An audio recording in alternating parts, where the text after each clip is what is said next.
Hello, everybody. Today we're going to be telling the story of when angels fell from heaven, God created humanity, and the Garden of Eden itself, all told from Satan's perspective in Paradise Lost. Paradise Lost was written by John Milton in 1667. Milton was a Protestant leader who wrote Paradise Lost while he was in hiding from King Charles II. The work follows the structure of epic poems from old, such as the works of Homer or Dante. However, Paradise Lost is set apart from those other examples for two main reasons. For one, it was one of the first and to this day one of the most prominent poems to ever be written in English. And two, as you could probably tell at this point, it's very Christian. While work similar to this may have Christian elements or at least incorporate ideas from other religions, such as the Divine Comedy, Paradise Lost is distinctly told through characters from biblical history. And while I've covered work similar to this and absolutely love the Divine Comedy, Paradise Lost really got to me, as you'll probably see. The way Milton was able to explain these monumental moments in time, as well as these what-if conversations that he proposes that are both heartbreaking and beautiful. Two things I want to emphasize before we get into it. For one, while Milton was a religious leader and took the stuff he said very seriously, this is a work of historic fiction. So while he gives a lot of different entities characterization, that doesn't necessarily mean that's accurate to what the Bible says about them. Like if you're familiar with this story, you probably know that it has the reputation of being the first story to humanize the devil. And while I consider a lot of this to be eye-opening and thought-provoking, I wouldn't, take it to the pulpit. And the other thing I want to emphasize is that I am a Christian, and throughout this story, I am going to be mentioning the names of several angels and demons alike. And I understand that that holds a lot of weight and deserves a lot of reverence. So whenever I make jokes throughout this video, which I will undoubtedly do, I am not doing it to be disrespectful or careless. It's just because if I don't kill the mood, then nobody will. With all of that out of the way, this story is wild between some of the propositions it has for why things have happened to humanity, to different scenarios that could have taken place, to just some of the imagery I'm going to read to you from the story itself. I'm excited. And you know what else I'm excited about? The incredible support that you all have shown on the Kickstarter. For those that don't know, I am making a movie with the director and writer of the SCP Dollhouse and SCP Overlord films, and that movie is Shadow of the Zone. At the time of recording, you all have got us over 80% of the way there. I am blessed beyond measure. You guys have been phenomenal.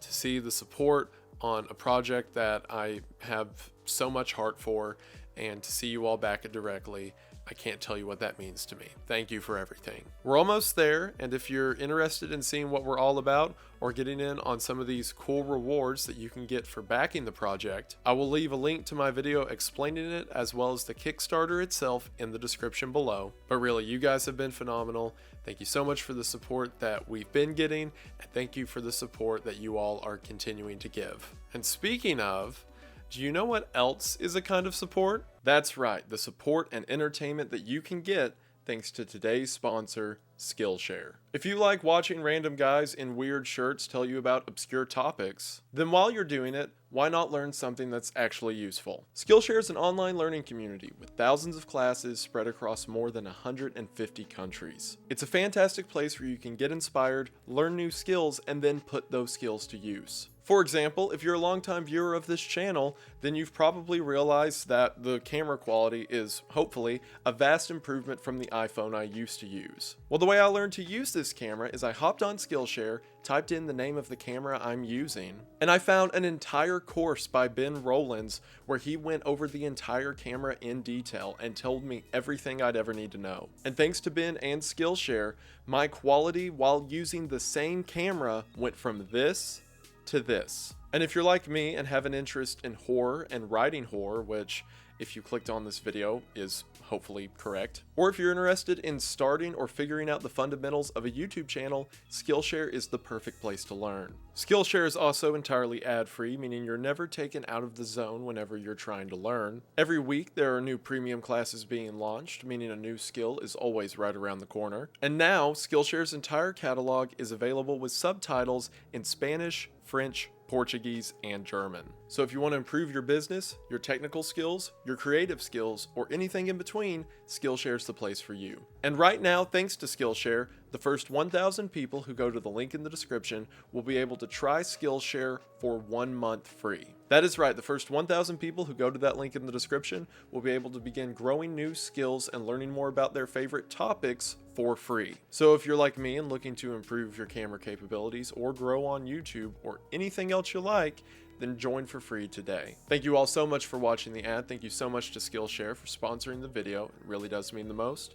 Hope you all check them out. Link is in the description, and we are back to the video. We are going to go ahead and get into it, but as always, thank you for watching. Now, if you're watching this video, I'm going to assume that you at least know the broad strokes of the Christian creation story. Humanity was created in the Garden of Eden. They sinned and then left the garden. On the side of heaven, you have the story of Lucifer rebelling against God and being cast down to hell. And then stories of the Son of Man, or Jesus, being the one who will eventually come to save humanity from their sins. Well, in John Milton's story, all of these events happened within like a week of each other, and as is typical of several of these epic poems, it begins right in the middle of the action. So the story's just going to throw us into the deep end, and we'll get context as we go on. So if in the beginning you feel confused and need more clarity, that's the point. The story opens with Milton calling on a muse to help him tell the story of creation. Muses are something that are commonly seen again in a lot of ancient poetry, who would help the writer properly portray whatever they were trying to explain. But in this story, because again Milton is sticking to more Christian values, the muse he calls upon is the Holy Spirit to help him write what he's about to write. So throughout this story, as a muse is mentioned, it can be seen as a form of prayer. With that, our narrative begins immediately after the war in heaven. It opens with the image of Satan and a third of the angels that chose to follow him in the war against God, falling from heaven down into the pits of hell. It says they fell for 9 days, and then after landing in the lake of fire in hell, they all lay there in silence for another 9 days. They lay there in agony. For several of them, this is the first time that they've ever experienced pain. The realm that they've fallen into is dark and only illuminated by the fire they're consumed in. All of them are still adorned in armor and holding weapons and banners from their battle. Until after 9 days, Satan decides to speak to his second in command. That second in command is a fallen angel named Beelzebub. Beelzebub, which translates to the Lord of the Flies, is a name that is often associated with Satan directly. Several historical records point to the idea that at one time there was a pagan deity known as Beelzebub outside of, the devil. And some even say that Beelzebub was synonymous with the Canaanite god known as Baal. Either way, this entity next to Satan would eventually go on to be a false god throughout the Bible who convinced people to kill their babies and all that fun stuff. So Satan begins to whisper to Beelzebub and essentially declare his hatred for God and heaven. He says that all that this defeat has done is made him more furious and steadfast in his resolve. Again, we don't know exactly what happened yet, but we'll get there. Satan continues to talk about how powerful he is and how he can wage war against God forever. He continues to say, referring to God, that glory never shall his wrath or might extort from me. Another interesting detail throughout this monologue and the rest of the story is Satan and the other demons never refer to God as God. They always refer to him as him, or the one above heaven, or so forth. Satan then says that he will never end his war against the, quote, tyranny of heaven. And Beelzebub suggests Satan should maybe slow his roll just a little bit. But Satan, undeterred, says that here now in hell he will continue his fight, and that he will make a, quote, heaven of hell or a hell of heaven. Clawing his way up on shore, Satan says that he will continue to ever do evil against God, and then says to Beelzebub what is essentially his motto of the story: it is better to reign in hell than serve in heaven. Satan and Beelzebub begin to fly to a far-off shore. During this flight, Milton describes the incredible size of Satan himself. He says his form is closer to a ship than that of a man, and his spear is closer to a tree than any human weapon.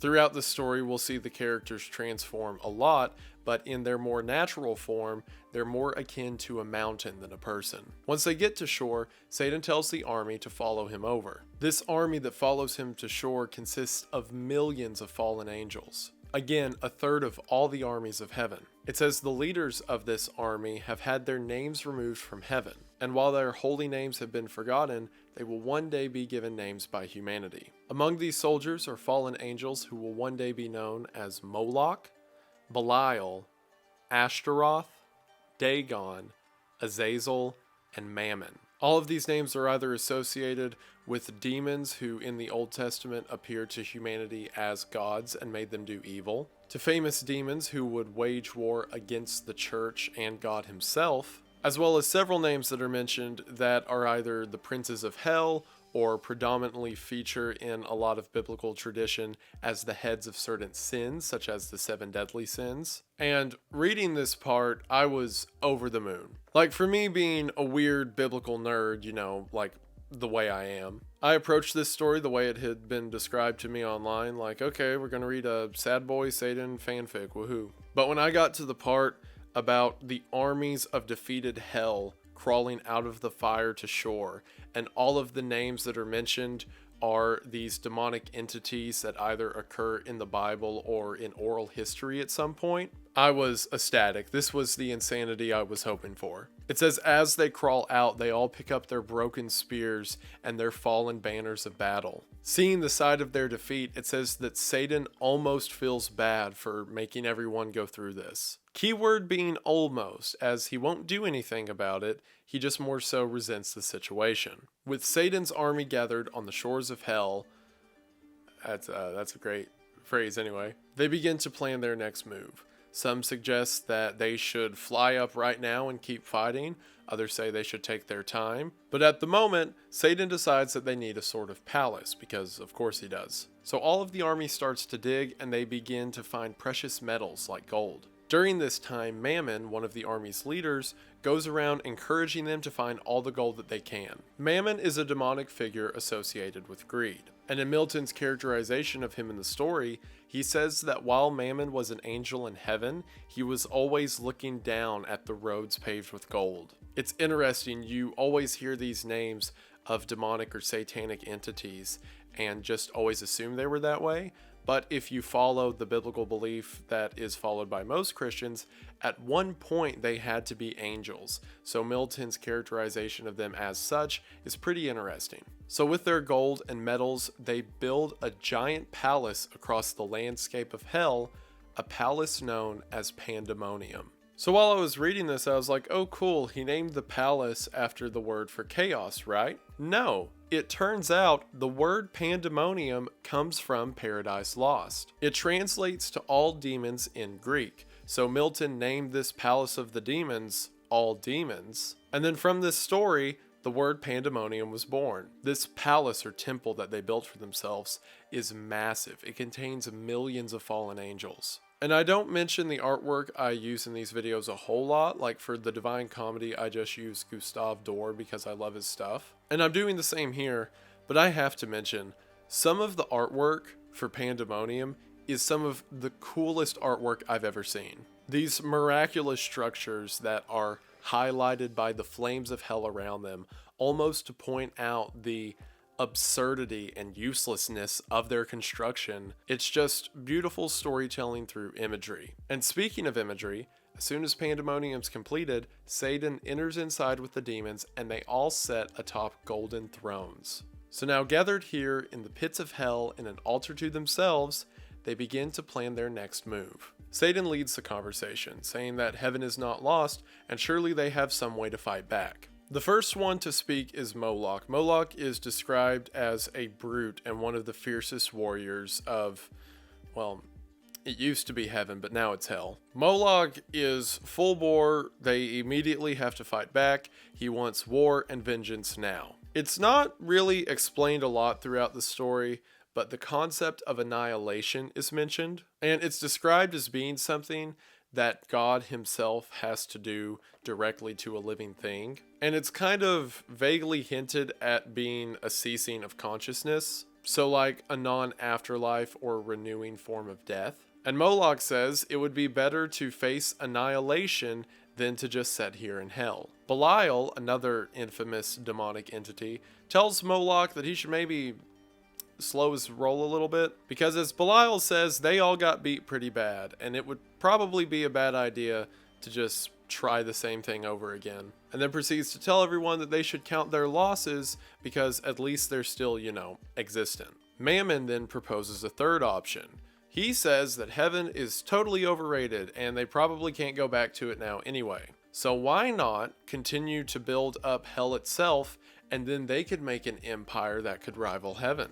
With this, everyone seems to cheer and like the idea of building up their own glory within hell. All except Satan and Beelzebub, who have stayed silent this whole time. Beelzebub then speaks and says that this is a stupid idea because they're not really free at all, they're just jailed. And they can build golden palaces and think that they're kings as much as they want, but they're essentially locked in a box. So it's foolish to think this empire could mean anything for as long as they're trapped. It's now that the primary plot of our story kicks off, as while Beelzebub is speaking, he mentions that before they left heaven, they heard that God was creating a new world, a world called Earth with a new creature called man. Beelzebub continues and says that whatever this man creature is, it won't be as powerful as the angels. And they know the angel strategy won't work because, again, see them line in fire for 9 days. So instead, what if they hurt God by destroying his creation? And then from there, they can take over the earth and make a real empire. With this, everyone agrees and says it's a perfect idea. With that, Beelzebub says that they need a volunteer. Someone who can go to Earth and, for one, see if they can even access it, and two, if they can corrupt it to open a gateway for everyone else. So, of course, Satan, who we're going to find out later was planning this all along, stands up and offers himself to be the volunteer to go to Earth and try to corrupt man. He valiantly tells his followers that if he's going to be their leader, then he might as well act like it. Everyone cheers his departure, and as he's walking out of Pandemonium, he tells them to continue to build because they're probably going to need a palace here as well. As they all clear out of Pandemonium, it says that several of the demons come across these giant beasts and dragons along the floors of hell, so make of that what you will. So Satan begins to fly off to leave hell and try to find Earth, and eventually he comes across the exit of hell. Hell has 9 gates,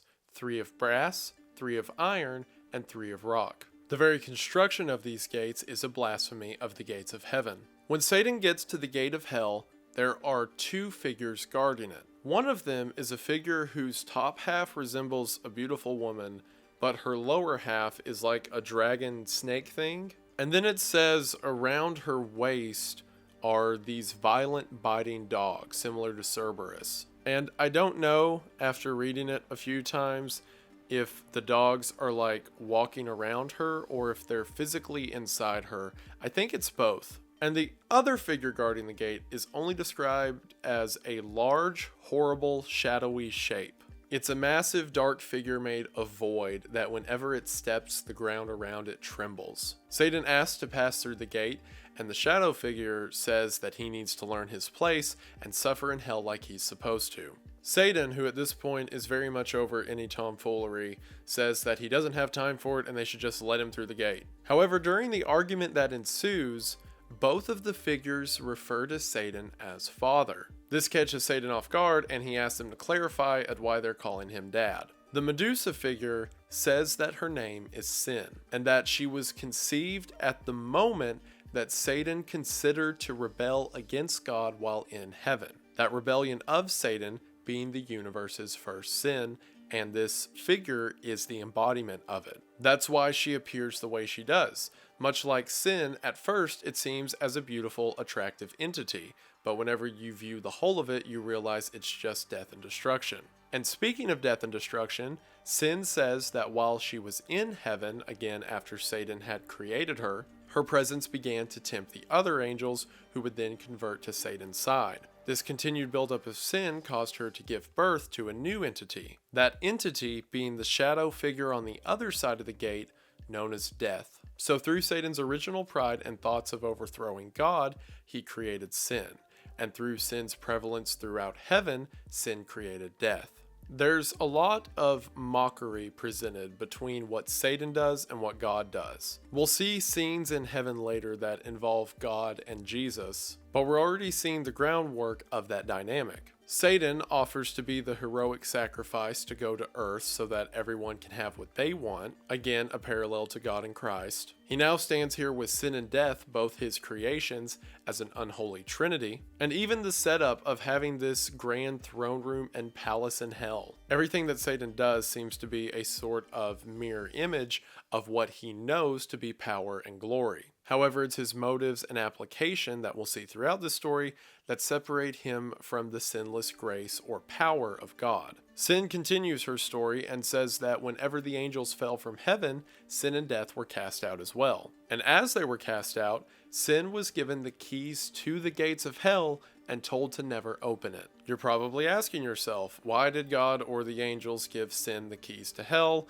And we'll talk about that later. So after hearing all of that, Satan's like, well, that's weird. Say, I got a deal. What if you let me through that gate, I'll let you two come with me eventually. And immediately the two forget their post to keep the gate locked, because as soon as Satan says that they can come with him to this new earth, they get excited and sin immediately opens the gate. Milton refers to the key and the opening of the gate as the sad instrument of all our woe. The gate opens into a sea of raw chaos. It's said later in the story that God built the earth using raw chaos, or essentially raw energy, to put the world and the firmament around it together. So here, outside of hell itself, is just like a cloud of nothingness. Satan leaps into the nothingness trying to fly, but immediately starts to fall. It seems that outside of this realm of creation, he has no power. But just as he's falling, a great wind blows him upwards,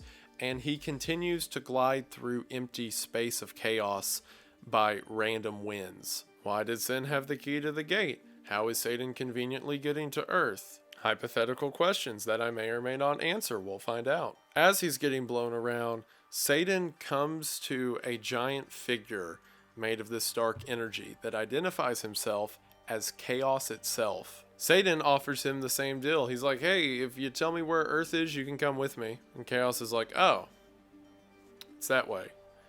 And then Satan just kind of blows along that path. As Satan leaves, death and sin begin to use the chaos material around them to physically build a bridge from hell to earth. Eventually, as Satan continues along this path for an undetermined amount of time, he eventually sees that he's nearing God's new world, Earth. At this point, we then cut to heaven and see God and Jesus sitting on their throne. Now, it's debated a lot throughout Christianity when Jesus was created, if he even was created, because God exists outside of time. So a lot of people say that Jesus is eternal and has always existed apart from God. But at the same time, Jesus said, I and the Father are one, so they're not really separate at all. And I'm not here to discuss all that. All you need to know is that in Milton's story, Jesus was created like last week. But he's one with God, so he has all of the omnipotent and knowledge of God himself. So God and Jesus are on the throne and they're watching Earth. Specifically, a creation filled with uninterrupted joy and unrivaled love. And then as they're sitting there, they see Satan approaching. I can only picture the visual of God and Jesus, and then just off to the side, there's a little dude just getting closer. So since God is omniscient and exists outside of time, God sees everything that is going to happen, ever. So God looks at this and says that eventually his creation will betray him. He also mentions that he could in fact stop it right now if he wanted to, but the purpose of this creation was the concept of love, so that they could experience love and love freely. And love does not exist without the concept of free will. Something cannot be loved if it's just forced subjugation. It has to be a willing desire to follow something else. And in this moment, God knows that humanity is resigned to its own choosing. God says that humanity will not be wholly punished. They will just choose to no longer be divine creatures and therefore cannot act in divinity. They will know suffering, they will know corruption, they will know everything that they shouldn't have to. The Son, aka Jesus, asks God if all of humanity is lost. And God says that some will be lost and some will chase after new sin, but he also says that some will listen. And since through their free will to participate in this evil will lead them to the evils that humanity will suffer. It will be their free will and another kind of participation that will lead them back to God's side. And God says that way will be paid through a sacrifice. To which, mimicking the scene depicted earlier in hell, God asks who will volunteer. And of course, Jesus volunteers. I emphasize that to again show the duality. Satan wants to go to earth in order to conquer it and in order to defile it so it can be no better than him. Whereas Jesus makes the same offering, only unlike Satan, who is trying to bring humanity down to his suffering, Jesus is trying to bring humanity up to his grace. It refers to Jesus in this moment and says, "In whom the fullness dwells of love divine, and that he himself will one day defeat Satan, death, and sin forever." Something I love about Paradise Lost is whenever you hear the concept of the story, you already know where it's going to go. Like, no one who has any concept of theology picked up the book and was like, oh, the Garden of Eden from Satan's perspective. I wonder how it turns out for that guy. Like, we all know where the story's going, just as God knows where the story's going. And it's a beautiful picture that before the fall of man ever occurred, God already had our way back prepared. But what the story does that's particularly interesting isn't the narrative. Again, we all know how that turns out. It's its characterization of it. And the majority of that characterization falls on Satan. All that is truly known throughout the Bible is the idea that Satan saw himself as equal to God, and after trying to take that place, he was cast down. And here we see those ideas more fleshed out. As mentioned earlier, better to reign in hell than serve in heaven. But as the story goes on, that philosophy begins to crumble under itself, and we see Satan continue to grasp for straws to try to maintain his power, his resilience for his own cause. And in the end, just how far he's willing to justify his own suffering. So anyway, we cut back to Satan, who's making his way to Earth and lands in this lush forest. It's also at this time, and Milton doesn't do this a lot, Dante was way worse for it in his writings, but a lot of these older writers do this thing where their characters' monologue will reflect their own beliefs, but not in like a natural story way, like a very just out-of-pocket announcement of ideas. And I made fun of Dante a lot for it, so it's only fair that Milton gets some too. Like, throughout Dante's Inferno, Dante would come across someone suffering in hell and being like, oh, you're burning upside down forever, but you're from a town that's not Florence? Wow, that's pretty lame. Okay. And Milton's not as bad for it, but there's a scene here that I was like, there's that Danteism. As mentioned earlier, Milton was a strong Protestant, so he was very against the Catholic Church and most governments. So Milton hated the idea of a priest or talking to someone who then talks to God for you. So whenever Satan gets to Earth, heaven is right above Earth, like it can physically be seen from Earth. And Satan is just like, wow, sure would be stupid if I thought I needed to speak to someone to talk to all that. And then Satan just rambles. He's like, could you imagine needing, like, I don't know, a monk or a priest even to talk to God when I can just yell and he'll hear me? That's so stupid. Which I kind of have to give Milton props for using the devil as his, like, morality megaphone. And I'm exaggerating a little bit for comedic effort, just a little bit, because he doesn't, say priest by name, just pretty much the idea of, like, it'd be dumb to need a mediary. But whenever I read this for the first time, I, like, read a little bit of it, and I'm like, is he saying that he's pro-priest? Because I just assumed if the devil's saying it, then I'm not supposed to fall for it. But then as I kept reading, I'm like, oh, he's doing the Dante thing. Okay. Also, so Milton had this belief that, I don't want to say aliens, but pretty much aliens, the idea that perhaps different spirits or divine creatures of God exist in the stars or out in space of some sort, which was like a really controversial belief at the time. And Milton didn't even necessarily believe in it. He just thought it was kind of neat. So while Satan's standing there on Earth, he looks up at the moon and he's like, I wonder if there's any people up there.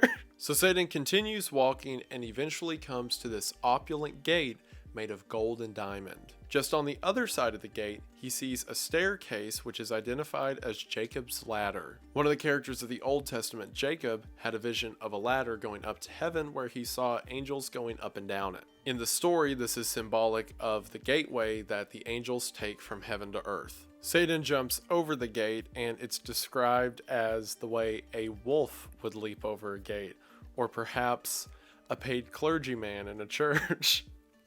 Just, real subtle blink and you miss him jabs like that. As Satan begins to climb Jacob's ladder, he begins to feel envious. He sees this creation rolled out before him and is mad that he doesn't get to be a part of it. He looks over and sees the sun, which was newly created as part of this realm of Earth. Satan flies out and steps foot on the sun and says that it feels almost nostalgic as the light of it reminds him of heaven.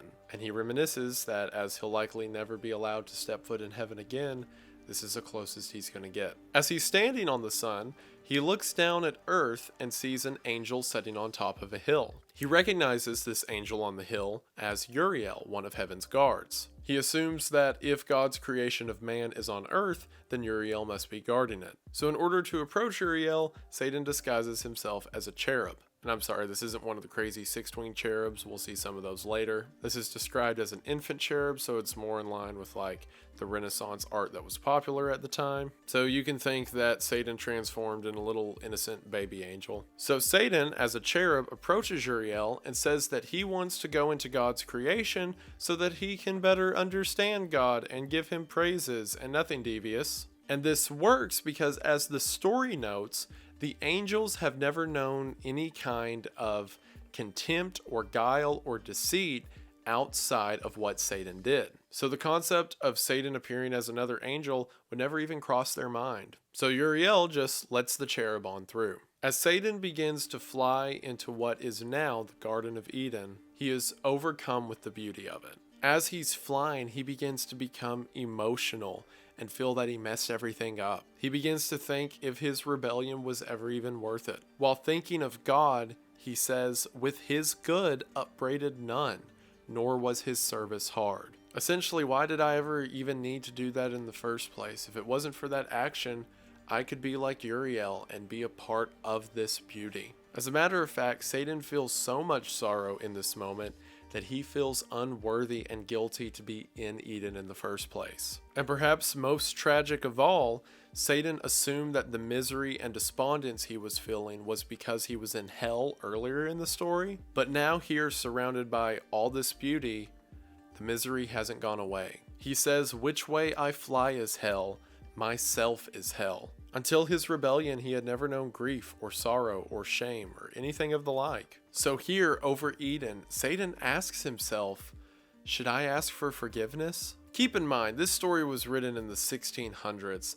The devil was more so the concept or the embodiment of evil itself. And for Milton to do this, very well could have got him executed. But I believe understanding the condition, or at least trying to understand the condition of one's enemy, is far more useful than just writing them off as an exception. So as he is considering, does he want forgiveness, he stops himself and says, no, that's not what I want. He says as he was leading the rebellion in heaven, and as he was sitting on the throne in hell, he for the first time had a taste of absolute power and absolute control. And after that, he could never go back to heaven and continue to serve at God's side or act as a happy person whenever all he really wants is to just take power again. He continues to echo that motive, better to reign in hell than serve in heaven. And in this moment, he decides that it is worth it. Everything he's done is for a purpose. Satan had also been asking himself the question of why God just hadn't forgiven him as soon as it was over. He'd seen the forgiveness of God time and time again and wondered why he himself was the exception. But here in this moment, once he realizes that those feelings never really went away, and he's more so just overcome with the beauty around him rather than actually being sorry, that as he now recognizes that he's never changed and he's never going to change, God knew all along. And despite his temporary doubts, Satan never wanted forgiveness, and God always knew that. So, as Satan's having this inner conflict, and his eyes are welled up with tears, and he's furious and mad, Uriel, who's watching all of this, goes, man, that cherub is going through it.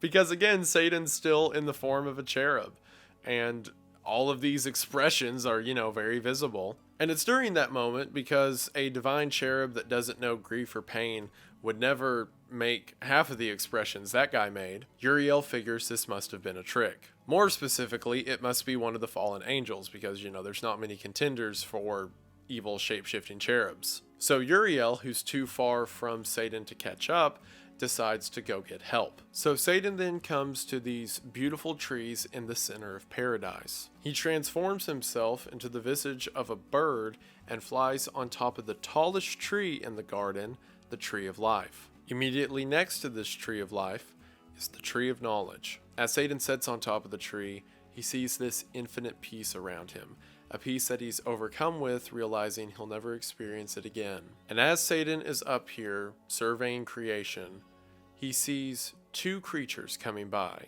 and he immediately recognizes them as being special because they're both made in the image of God. These two creatures are, of course, Adam and Eve. The story describes the two as being happy and naked in glory. Since they do not know sin and do not know concepts of shame, guilt, lust, or anything of the sort, the two of them are just fully naked all the time. But of course it doesn't matter, because sin isn't even a concept yet, at least not to them. Satan walks as the two walk by a fountain next to the tree of knowledge. As the two are just sitting by the fountain eating fruit, there are lions laying with lambs, and all of these mix of predators and prey in perfect harmony. The concepts of death and misery had not entered the world yet, so everything lived in mutual love. As Satan is listening, he hears the conversation between the two. They're discussing the tree of knowledge next to them. Whenever Adam and later Eve were made in the garden, they were told to not eat of the tree of knowledge, lest they should surely die. I'll talk about at the end why the tree was there and all that, but for now they're just not supposed to eat of it. As they're sitting there, they're talking about it, and Eve says, "What do you think die means?" And Adam says, "I don't know, but it's probably bad. It's probably something that we don't want to happen. Anyway, doesn't this fruit taste amazing?" As the two continue to talk, they talk about the glory of each other's traits and how madly in love they are. It says that whenever Adam looks at Eve, he smiles on her with a superior love. Eve begins to talk about her creation, and I understand this is expository, but it's also cool, so I'll allow it. For those that don't know, in the creation story, Adam was initially created by himself, but God saw that it was not right for someone to exist alone and that humanity needed a partner. So Adam fell asleep, and God took out one of Adam's ribs, and from that made Eve. So Eve says here in the story that whenever she woke up, it was late at night, and she was completely alone, and she had no concept of what she was or, existence itself. So she began to wander and looked down in the river and saw a reflection of herself, and a voice told her that that was her. The voice then told her to go find Adam, and whenever the two met, it says that they were joined in glory, having completed their own creation. And that when Adam first saw her, he fell in love with her, seeing the full power of God's divinity. I also like a lot of the language that's used to describe Eve throughout the story. Like, not just her beauty, which Adam describes as being immeasurable, but there's also a respect and a reverence for her position as the mother of all creation. That isn't only brought up a lot by Adam, but as we see in a bit, even the angels honor. In this conversation, Adam refers to her as the divine mother, full of beauty. And there's a few moments in this story that get me, and one of them is right here. As Satan is hearing all of this, he's again overcome with emotion, because looking on them as these pure beings that are so beautiful and full of love for each other, he is full of misery that he can't love them. And not that he wishes they had their power or had their position. He wants to be one of the angels who protects them, who has charge to be around them. Just the idea of being around two such pure beings of love and attraction to one another makes him envious. But he snaps out of it again and tells himself that he's too far gone, and if he can't experience the love of these two, then no one can. So he thinks about what the two were talking about, that they're not allowed to eat of the tree of knowledge, and he decides that's how he's going to get them. We then cut back to Uriel, who is going to get help because, if you'll remember, he realized he was tricked. Gabriel is sitting atop Eden's gate along with several other angels whenever Uriel gets there. When Gabriel hears this, him and the other angels launch a search. We then go back and see Adam and Eve preparing to go to sleep in this place that's described as a sort of house, but it's made of soft leaves and it's a beautiful thicket where the two of them retire and sleep every night. Adam mentions that they have work to do in the morrow, such as tending to the flowers and picking fruit, but it's established that they both love the work. They essentially get to design and arrange and care for the garden in whatever way they wish. They have dominion over the animals and the plants there, and are essentially living in their own realm of creation that they never grow bored of. So as the two of them go to sleep, Gabriel and the angels are continuing their search. So as they're searching, two angels are like, we better go check up on Adam and Eve, make sure they're okay. And whenever the angels get there, so Adam and Eve are asleep, and Satan is transformed into a frog, and he's sitting next to Eve's ear, just whispering to her in her sleep. So the angels get there, and it says earlier that in this divine bed they have, that no animals enter in, like it's just for them. So whenever the angels like get there, and I imagine they like push the leaves to the side, and there's a frog in there that's talking to Eve.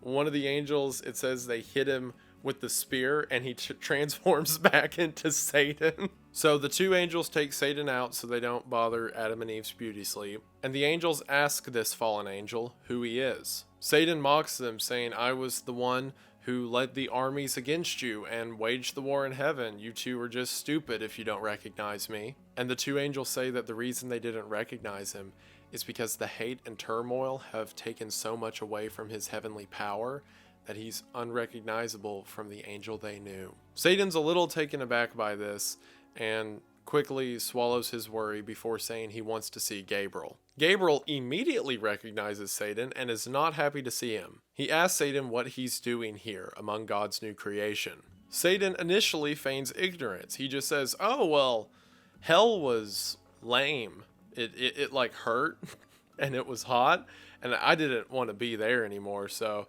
I just kind of like, was walking around and found my way here. What a coincidence. So Gabriel calls him out on this and says, oh, so you're the only one who left? All those millions of angels trapped in hell with this fire, and you're the only one who had to leave?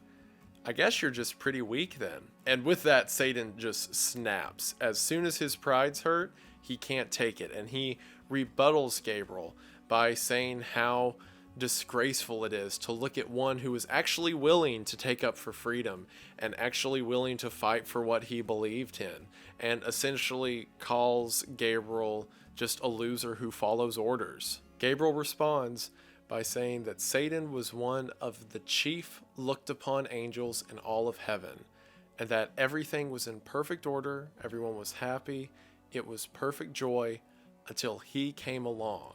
And because of his personal arrogance, he had to ruin it, not just for himself and the angels who fell with him, but for all of creation that would come afterwards. And he says that Satan, who was too weak to swallow his own pride, is nothing but pathetic. With this, Satan begins to threaten war, and he becomes a giant creature more in line with his true form. As soon as he does this, Gabriel and the angels around him also begin to grow in scale. The story describes it as powering up for a battle that could destroy this new creation entirely. Just as they're about to fight, God causes these giant scales to appear in the sky. And I mean like physical scales, like you put weight in one side and it goes down while the other goes up. One of these scales is very far down and the other one's very far up. And Gabriel grabs Satan, essentially telling him to knock it off, and shows him the scales, which are indicating the difference between the power of God, i.e., Gabriel, and the power of Satan and his personal pride, which is literally nothing because all of his power is just a amalgamation that he kept from God, which is nothing compared to Gabriel's direct God power. So I cannot stress this enough. Satan was about to destroy the entirety of creation, and Gabriel literally power scaled him. Satan is about to fight, and Gabriel grabs him and he's like, "Look at the charts. Do you see that chart? I would body you in an instant." So with that, Satan travels to the dark side of the earth before the sun rises in Eden, and Gabriel and the angels return to their post. So the next morning, when Adam and Eve wake up, Eve says that she had a bad dream. And I can only imagine that Adam was like, "Bad, what an interesting concept." In the dream, Eve says a voice that she thought was Adam's guided her to the tree of knowledge. When she got to the tree, an angel appeared and took a bite out of one of the fruits and then offered the same to Eve. She said it was hard to explain, but she felt that eating of the fruit would make her be like God. So as soon as she took a bite of it in the dream, her and the angelic figure flew up into the clouds before the angelic figure disappeared, and she slowly drifted down to earth before waking up. I didn't expect dream symbolism of the fall of man depicted in a story from the 17th century, but I'm definitely here for it. As she's relaying this story to Adam, Eve begins to cry, which is, again, probably a new emotion for them. Adam comforts her, telling her that it's okay, and that just because something happened in a dream doesn't mean it's real. At the same time, God in heaven, who's seen all of this, says that Adam and Eve need to be made aware of the devil's tricks. So God calls on one of his chief angels, Raphael, to go to earth and warn Adam and Eve. However, God stresses that this doesn't mean you imprison them, and it doesn't mean you hunt down Satan and capture him. This is just to inform them of the tricks that Satan is going to try to pull, because above all else, they must maintain the freedom to do whatever they desire. So Raphael comes to earth in this seraph-like embodiment of a six-winged angel, and Adam and Eve can see the bright light of Raphael glowing before he even gets close. So as they see him walking their way, they begin to prepare a feast of fruits and drink and what have you. Whenever Raphael steps into their home, or essentially like the little burrow alcove that they have, again we see more symbolism of Raphael respecting Eve's position. As soon as Raphael, one of God's chief angels, walks into the burrow, he bows himself before Eve and says, "Hail, mother of mankind, whose fruitful womb shall fill the world." So, as they eat, Adam and Eve begin to ask Raphael questions. Initially, they ask questions like, "Oh, can angels eat human food? What's it like to fly?" And, basic stuff you'd imagine a human would ask an angel. Eventually, Adam asks a question about the position of humanity and why they are specifically given dominion over the garden on earth. Raphael explains that there is a hierarchy of order, and that everything that is a tier up maintains the traits of the tier below it. You have plants and fruits that have a physical form, and then you have animals that have a physical form and some level of sentience, and then you have humans that have physical form, sentience, and soul. And Raphael explains that this continues to rise into heaven. After that, you have angels who have all three of those, as well as heavenly power. And then past that, you have God, who has all of that, as well as omnipotence and sight outside of time and other godly abilities. Adam says that this makes sense and asks why anyone would want to overthrow this authority. See, Adam is asking questions about this, like why would someone not just go about the way they're supposed to? Because in his mind and in his heart, the concept of guile or envy or pride doesn't even exist. So for him, it's a conundrum as to why this order would even be upset in the first place. Raphael explains that all higher order beings have the power of free will, and that free will can lead people to commit actions of good or evil that ultimately make them happy. And just because someone is fulfilled by something doesn't mean it's the right thing.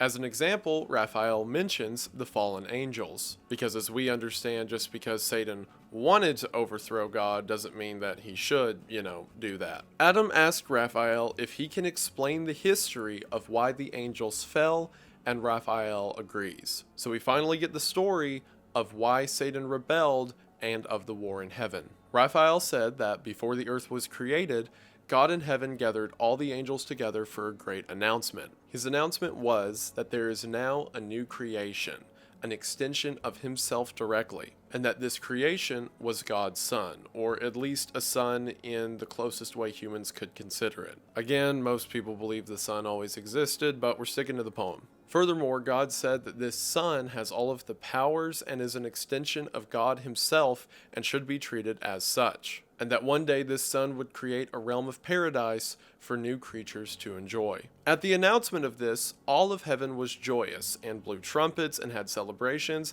and welcomed the Son of God now brought before them, all but one, God's chief angel by the name of Lucifer. Lucifer was furious. His entire existence, he had never considered the idea of moving up or someone being put in rank above him. But now that God extended himself through his son, Lucifer was jealous that that couldn't be him. Lucifer begins to contemplate what he can do to overthrow this new authority and to insert himself at the right hand of God. It's during this time that sin is created as described earlier and eventually death. Lucifer decides that he won't be able to insert himself by God's side peacefully, so he'll take it by force. That night he goes to Beelzebub, again his second in command, and tells Beelzebub to round up all the angels as they're going to fly to the north end of heaven, where waiting for them will be this new Son of God to give them future orders. So, millions of angels join behind Lucifer. Again, he was the chief, if not one of the chief angels.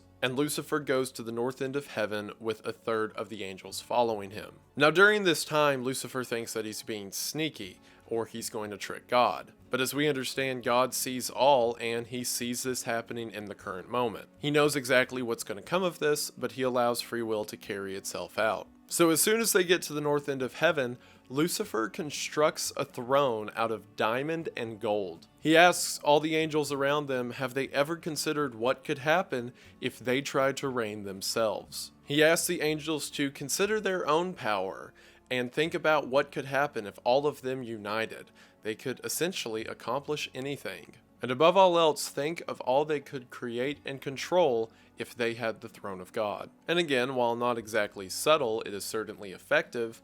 The visual of Lucifer telling everyone that they need to unite together because they can all share their power and be in unison with each other as he sits on a diamond throne. Again, everything that Satan is doing is to motivate his own selfish actions. He's jealous that he didn't get the position at the right hand of God. And because of that, he's willing to say or do whatever it takes to get his revenge, as long as at the end of the day, he's sitting on his throne as he does it. Most of the angels are on board with this and think it would be cool to have the power of God. One angel speaks up against Lucifer, an angel by the name of Abdiel. Abdiel essentially says, what are you on about? Because he makes the valid argument that the reason any of us have any power right now is a direct line from God. So if you go severing that line, you probably won't get far. Furthermore, he points out the fact that concepts of pain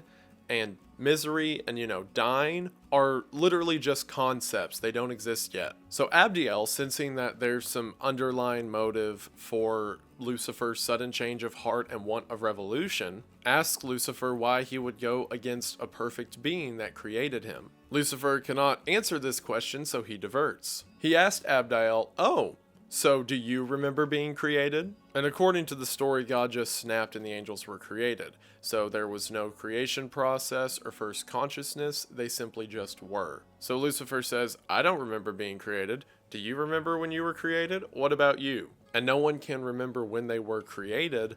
So Lucifer says, what if we're all self-made? What if we all have our own power?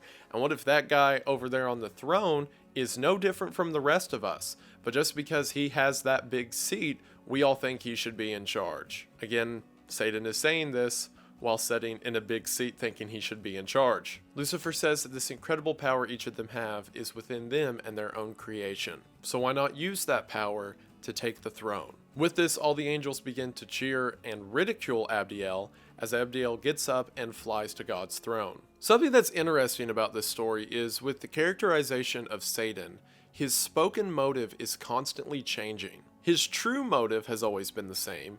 In the beginning, he was jealous of Jesus and wanted to fight God, and in the garden, he still wants to fight God. But he continues to change his spoken motive into whatever can best manipulate the people around him. At first, it's, hey, why don't we all join together with our angelic power and take a position that's rightfully ours, and ignore this whole golden seed, it's just for show. And then right after that, his spoken motive changes into, well, actually, God's not special, and we're all just like God, and that guy's a poser, so we should get rid of him. And then in the beginning of the story, when we saw the angels in hell, Satan says, oh, well, we're just not, gonna let this go unanswered. We have to get our revenge. And furthermore, hey, so maybe I was wrong about the whole God not being powerful thing, because as Beelzebub said at the beginning, God got hands. So let's attack God where it really hurts, which is this new realm of creation. And now in the story's current position in the garden, he's just like, well, I guess I'll ruin this whole man thing he's got going on. This shell of righteousness that covers up his bitterness and hate is slowly chipping away as the story goes on. Because throughout the story, he has always been a creature that is simply jealous and hateful of God and wants to ruin whatever system or gift that God has created. At first it was Jesus, and now at the current place in the story, it's mankind. This is also reflected in Satan's transformations throughout the story. Whenever he's first described, he's as tall as a mountain in this natural form, but then he transforms and shrinks down so he can fit into pandemonium.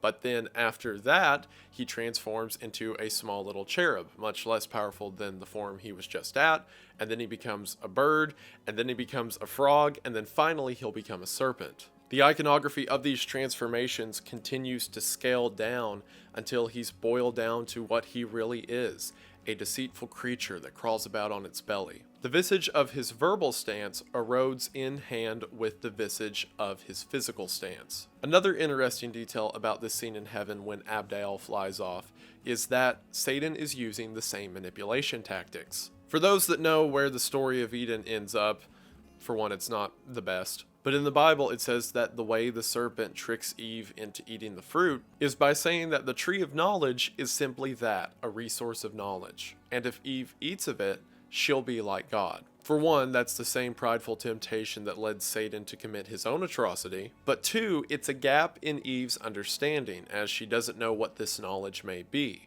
And that's where Satan finds his in through the mystery in order to get her to sin. Much like here, whenever he asks the angels, do you remember being created?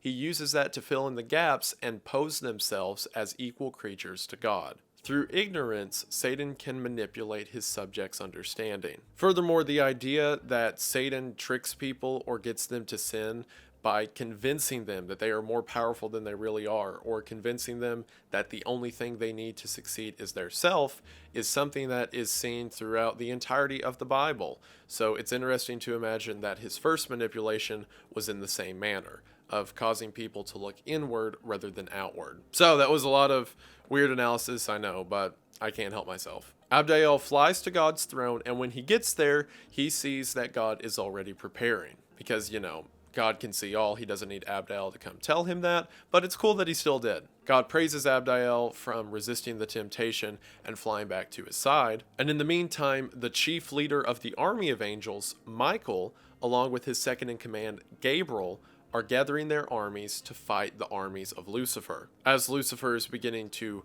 march his way to the throne of God, Michael and his armies fly north to meet them. Whenever the two sides meet in the middle of this grand field, Lucifer comes to the front of his line in a giant golden chariot. Again, definitely just for show. We're all equal, guys, don't worry. Abdiel, who sees Lucifer in this chariot, becomes furious. Abdiel steps to the front of the army and accuses Lucifer of just being a blatant copycat. He says, look at you here in a golden chariot with an army made up of heaven's angels. You don't know how to create or make anything for yourself. You can only mimic what came before you. Lucifer begins to rebuttal something to the effect of, well, maybe I can make it better. And Abdiel throws the first strike of the battle with holy power and blows Lucifer like 100 feet back. With that, the fight begins.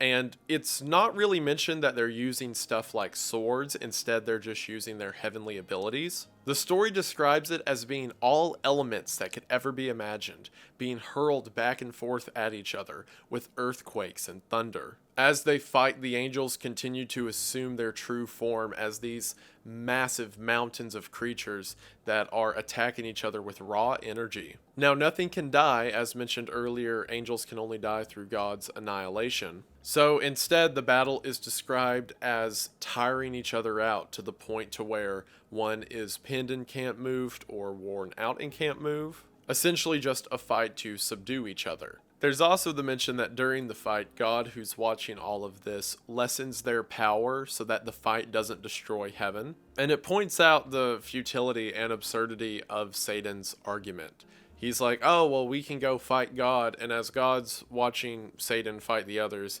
he turns down the scale on everyone's power so that they don't destroy anything quite yet. Eventually, during the fight, Lucifer and Michael meet each other. Lucifer throws insults, calling Michael a lapdog. Michael calls Lucifer a traitor, and the two begin to fight. When these two assume their true form and do battle, it's described as two planets colliding, in a fight, quote, fit to decide the empires of heaven. During this battle, Michael pulls out a sword that was made by God directly. So Michael draws his sword and strikes at Lucifer, cutting his right side completely. As soon as this happened, Lucifer exclaims in agony, as this is the first time pain has ever been felt. From there, Michael continues to just start shredding angels. Moloch is mentioned as having been completely cut in half, but again, these angels can't die, so they just lay there in their disrepair and pain, essentially hoping that they were taught a lesson. The angels bring their fallen leaders back to a cave in the north side of heaven, and while there, everyone begins to heal, because, they heal pretty quickly. While discussing what to do, Lucifer says that they should keep fighting, but they should change their game plan a bit. Nisroch, one of the leaders, says that perhaps they can build better weapons. So Lucifer and the army begins to dig underground, and they come across these chaos materials. Using these materials, they build a form of gunpowder. Now, this seems like a weird note. Why would, angels have gunpowder? But this actually comes from a mention in a non-canonical book of the Bible known as the Book of Enoch, where it says that the fallen angels who came to earth taught man things like witchcraft, sorcery, and weapon making. Among that weapon making were things like black powder. So again, while that belief is not followed in like 99% of Christianity, in this whole what if scenario, Milton's saying that if that were true, perhaps they learned it in heaven. So using this gunpowder, they construct what I can only describe as cannons. It says they were these long stone shapes that whenever the materials were lit, caused a great war and something to be thrown. So, cannons. So the next day, Lucifer and his armies continue to march back towards heaven with these cannons up front. The responding military of heaven sees these cannons and are like, that's weird, before, they start getting shot at. And it seems the plan worked because these cannons hurt a lot. Lucifer and Belial begin to mock all the angels they hit. And while they're mocking them, Michael and a few of the more powerful angels take on their true form and literally throw mountains at the cannons, burying them completely. So as the battle continues, the Son of God, who's been watching all of this, decides that enough is enough. The Son of God comes out in a sort of chariot and rides into the field. As soon as Michael sees that the Son of God is coming, he immediately orders all of his men off the battlefield, as the Son of God rides off against Lucifer alone. It then says that any of Lucifer's angels who tries to approach the Son are immediately pushed back with a hand wave and 1,000 bolts of thunder. The Son, completely unfazed, continues to push forward and pushes Lucifer and the millions of angels up against the border of heaven. Lucifer, seeing the Son of God get closer to him with all of his power, rather than facing him, willingly jumps out of heaven, and then all of the angels jump with him, eventually falling into the pits of hell. What an interesting change in the story. The idea that Satan was not cast out of heaven, but in fear jumped. Either way, this action led to the fall of the angels and the destruction of earth as we know it. But there's something about him fleeing from the being that he was once jealous of and thought he could stand up against that I just really like. And from there, they fall for 9 days and wind up in hell, and we know where the story goes from there. Raphael then concludes this tale, because remember he's been telling it to Adam the whole time, that this very same Satan is here in the garden now, and that him and Eve need to be ready. Adam continues to ask questions regarding creation, specifically the creation of humanity. And whenever Adam asks the question, he says, as long as that's okay, I don't want to ask any knowledge I'm not supposed to know. And Raphael says, of course, it's totally fine to ask. And then clarifies the reason that you're not supposed to eat of the tree of knowledge is because it is knowledge that you do not want to know of. It's suffering and hate. Again, humanity has never known these things up until that point, so the knowledge of them would be bad. Raphael clarifies that wanting to know about your creation is totally fine. An entire section of Paradise Lost is dedicated to Raphael's response. And I won't go through it here because it's not pertinent to the story, but essentially Raphael gives Adam the whole rundown of the 7 days of creation. He talks about how God created the world out of the chaos that encircled the abyss. He said that God looked on creation and it was all beautiful, but it had no name or purpose. So God created man. Man named the animals. He then saw that man shouldn't be alone, so he created woman, blah, blah, blah. After that, Raphael asks us if there's any more questions, and of course, because it's Adam, Adam says he wants to know of the stars and how stars work. At this point, Eve says something really sweet. She says that she hasn't done any of her work in the garden that day because she's been too busy listening to Raphael's story. So at Adam's question about the stars, she tells Adam that he can tell her the story later because she values the words of her love even above that of angels.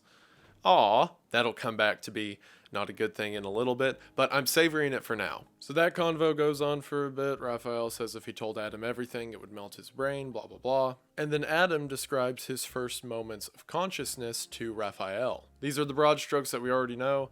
Adam woke up under the sunlight, and he began to name the animals, but then he felt lonely. But what's interesting about this section is how he describes Eve. It says that whenever Adam came to from his deep sleep after God used his rib to make Eve, that when he saw her, she was, quote, adorned with what all earth or heaven could bestow to make her amiable. Grace was in all her steps, heaven in her eye, in every gesture, dignity and love. And the moment he saw her, he felt for the first time wholly complete. While speaking of Eve, he says that she is bone of my bone, flesh of my flesh, spirit of my spirit. And while talking about Eve, Adam says that he is so madly fascinated and in love with her that it almost worries him. He says that if she were to ever lead him astray, or if this free will or desire were to cause her to go wrong, then Adam couldn't help himself, because all that he knows of will and desire is in her.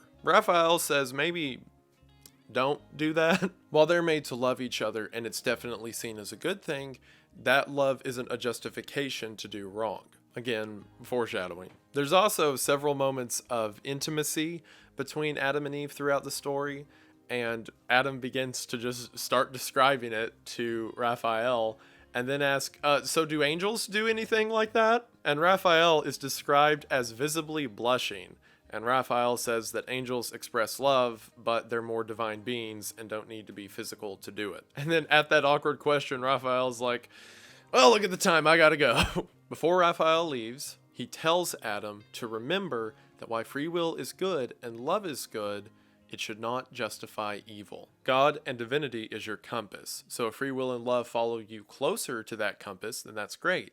But if it leads you astray, steer clear of it. With that, Raphael leaves, and Adam goes to find Eve. Paradise Lost is separated into 12 books, at least in Milton's second edition, which is what I used. And at the beginning of book 9, there's this long section where Milton essentially apologizes to the reader, saying that while he wishes he could stay in paradise forever, Much like humanity, he must now tell of the fall. We then cut back to Satan, who, if you'll remember, was ran out of the garden the last time we saw him. It says he's been hiding on the dark side of the earth for 7 days, and on the 8th day decides to try his luck in paradise again. It says he slips by the angels and slips his way into paradise by disguising himself as a mist. Again, God is privy to all of this, but humanity is responsible for their own actions, as Satan is responsible for his. Satan has a moment here as he's thinking about the final peaceful moments in Eden, and he looks around at this grand openness and how Adam and Eve have dominion over the earth, and he realizes that Eden is what he always wanted.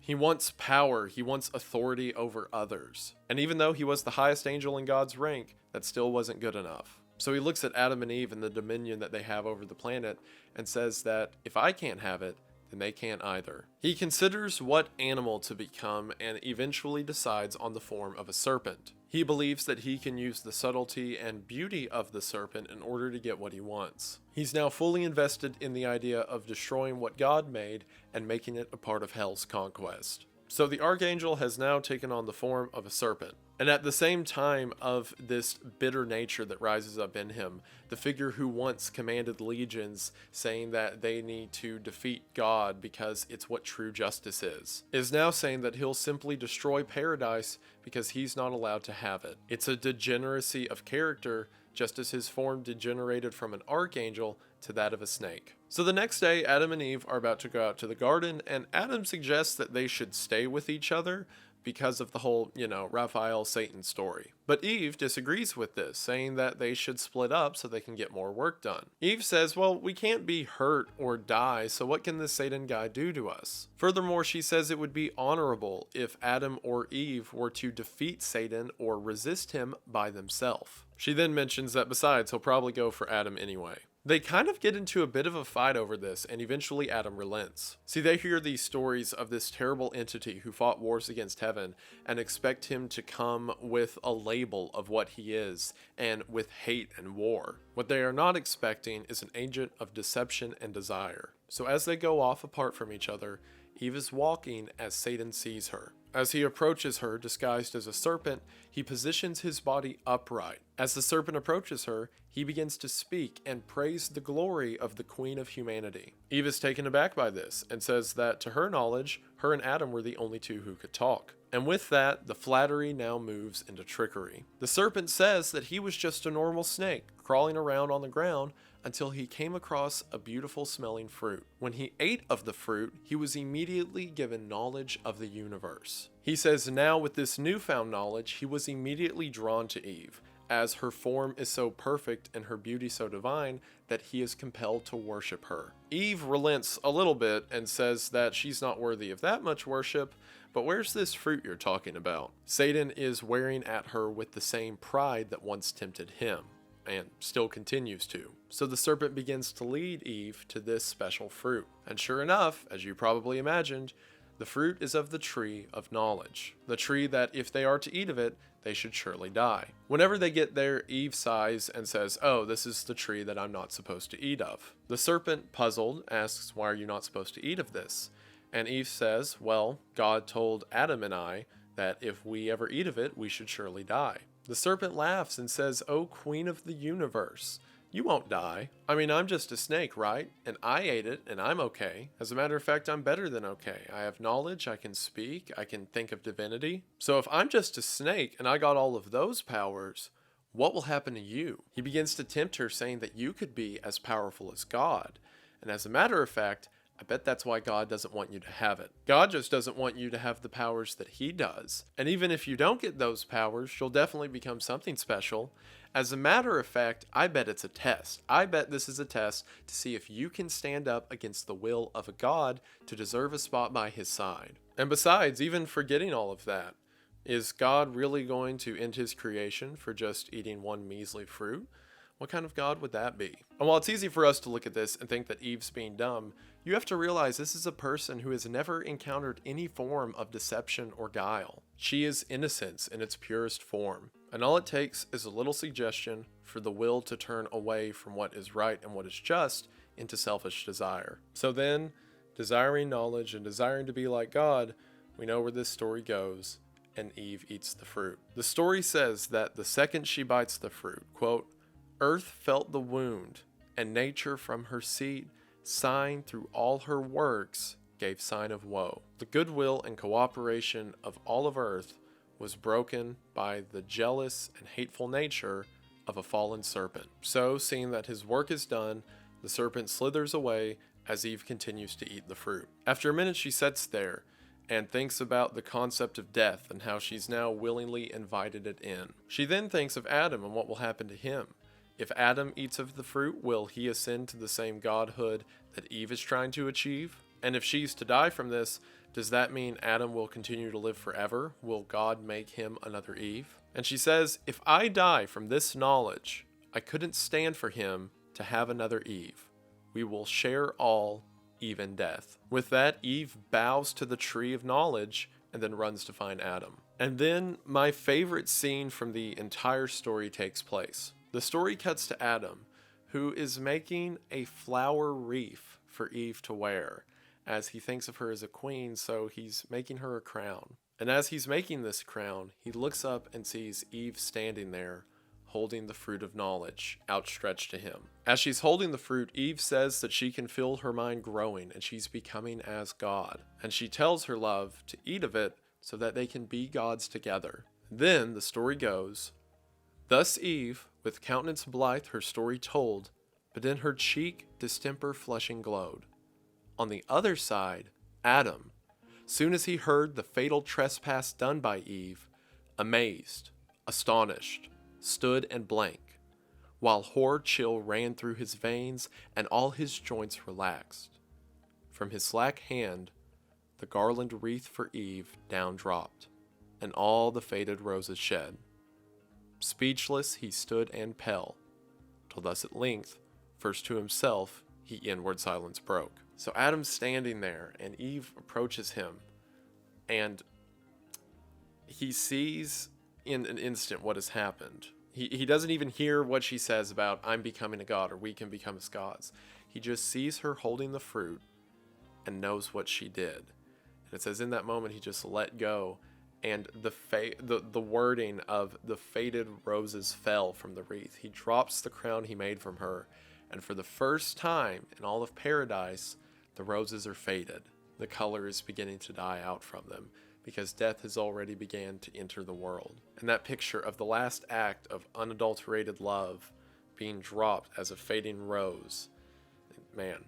And then to her, Adam says this, O fairest of creation, last and best of all God's works, creature in whom excelled whatever can to sight or thought be formed, holy, divine, good, amiable, or sweet. How art thou lost? How on a sudden lost, defaced, deflowered, and now to death devote? Brother, how hast thou yielded to transgress the strict forbiddance? How to violate the sacred fruit forbidden? Some cursed fraud of enemy hath beguiled thee, yet unknown, and me with thee hath ruined. For with thee certain my resolution is to die. How can I live without thee? How forgo thy sweet converse and love so dearly join, to live again in these wild woods forlorn? Should God create another Eve, and I another rib afford? Yet loss of thee would never from my heart. No, no, I feel the link of nature draw me. Flesh of flesh, bone of my bone thou art, and from thy state mine never shall be parted, bliss or woe. It's such a, I mean, it is the tragedy, right? This is the tragedy of humanity. Everything that comes afterwards comes from this. And a lot of people are quick on this story, not just like Paradise Lost, but the biblical account, to snap at Eve, to be like, wow, what a foolish person to just fall for it like that, right? But that's not where the tragedy in lies. It's not the idea of, wow, if only Eve would have thought a little harder. It's the fact that these were two people who loved each other and experienced perfection in a way that we never will this side of eternity. It's just unfiltered bliss. And something came in between them, and after that happened, It's this slow erosion of perfection. And that's what the tragedy is. That's what's heartbreaking about it. See, in a perfect world, this sacrifice would never need to take place, and Adam and Eve could just love each other wholly, completely unfiltered. But now that the sin of man has crept in, it's perverted that perfection. It's good that Adam loves Eve as much as he does, and it says that God saw that it was good, that they complete each other so much. But now, despite Eve turning from what's correct, Adam still has that full love, and he's still fully dedicated to it. See, if this were any other story, this would be seen as admirable. This would be a beautiful part where a character sacrifices himself for the love of his life. But here it's so agonizing because the consequences cannot be worth it. But to Adam in that moment, that's all he cares about. He doesn't care about becoming a god. He doesn't care about tasting of knowledge. He just cares about Eve. And as he said, he's resolved to die for it. And that's what makes it so sad, right? Because it was just this perfect picture that envy broke into in the form of the serpent. And from there, everything fell apart. Whenever Adam begins to speak directly to Eve, the first phrase he says is, "Bold deed thou hast presumed, adventurous Eve," almost in a playful nature, knowing that he's already decided what he's going to do. And with that, Adam steps forward and eats of the fruit. And it says that the earth trembled from her entrails at the completing of mortal sin. So now both of them are not just divine creatures of love, they're beings of temper, of guile, of worry, fear, lust. Specifically, according to Milton's story here, the first emotion that the two feel is lust. As mentioned earlier, there's several times throughout the story where the two are intimate, but it's always framed as this beautiful act that is purely romantic and has no feeling of temperament or of need or of conquest in any form. It's seen as wholly beautiful until this moment. It says that Adam looks at Eve for the first time with lust throughout his being. And then from that, another moment of intimacy happens, but it's described as much harsher compared to what was seen before. It's done in a dark, hidden corner, and he's much more violent than previously stated. It's the first physical corruption of love, because Adam thought he was doing the right thing, and if even not the right thing, he thought he was doing what was right for him by sacrificing himself to be with Eve, because he wanted to maintain that love.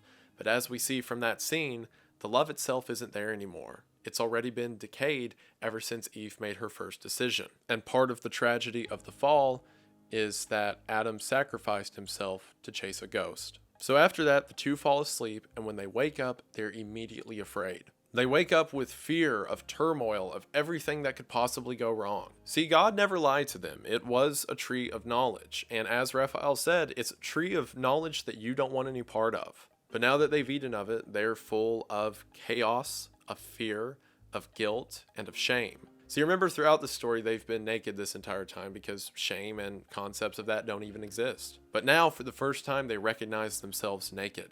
So they go and gather fig leaves and begin to weave them together so that they can cover themselves. They are no longer humans of divinity, but instead these corrupted beings and humanity fallen. Adam is terrified and sad as he knows that he can never look on divine beings like God or angels again without feeling shame and fear. Immediately, as soon as Adam begins to say this, he starts to yell at Eve. There's never been anything close to an argument. When I mentioned they kind of get into it before they separate, by get into it, I mean, well, maybe we should do this. Maybe we should do this. You're right, sweetie, and that's as far as the argument goes. But here, Adam is hateful. He blames her for everything, says it's her fault for falling to the serpent, saying that they never should have left each other in the first place. And Eve bites back, saying that if it wasn't me the serpent got to, then it probably would have got to you next. Adam then says that Eve is ungrateful because he sacrificed himself and took on death to be with her, and now she's blaming him for it. And then the two just continue to bicker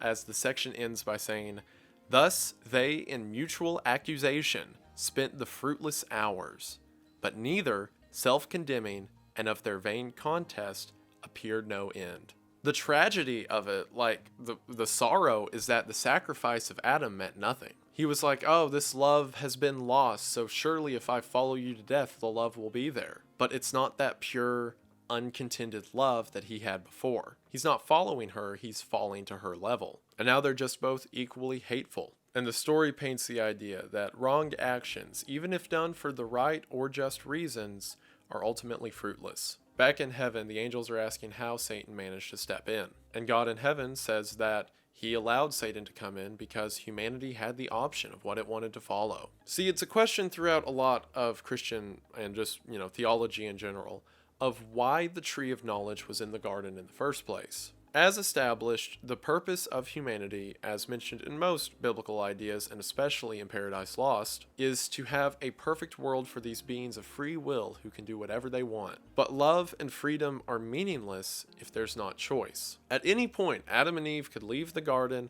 they could separate themselves from God, they could give themselves to their own actions, and take on the chaos and turmoil of the universe around them. All they had to do was choose the way out, and the tree of knowledge was that way out.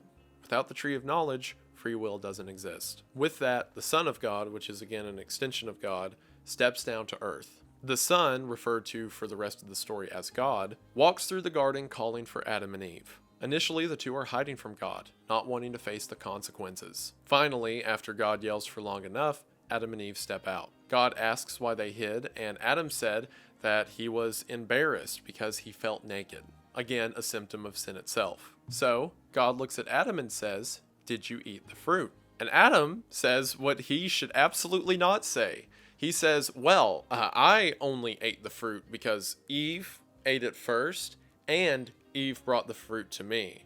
So, since you, God, gave me Eve, I figured that she wasn't capable of doing wrong. Because why would you give me something that would cause me to sin?" Which is a horrible answer. That's literally just being like, hey, that whole free will and consequence thing, how's that going? And him being like, well, it's really your fault if you think about it. So you need to clean up your act. God responds to Adam and says, oh, is Eve God now? He then moves to Eve and says, why did you eat of the fruit? Eve says that the serpent tempted her, to which, as seen in the book of Genesis, it says the serpent was cursed to crawl on its belly and to bite the heel of man, and man bruise its head. There's a lot of argument and debate over whether this means like physically snakes or like the serpent as in Satan or the visage of Satan, but whatever, the serpent gets cursed. God says that the heel of man will continue to bruise the head of the serpent until, quote, Jesus, the son of Mary, the second Eve, delivers the fatal bruise.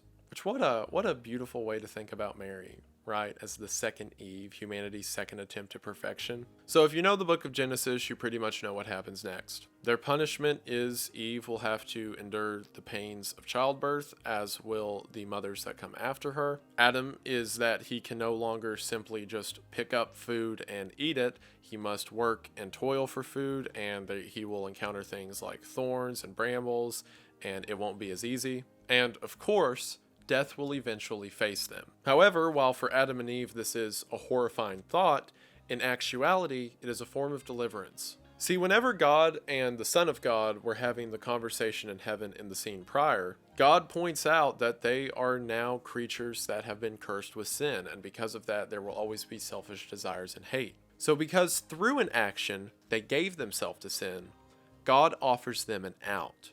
Through another action, they can save themselves from sin.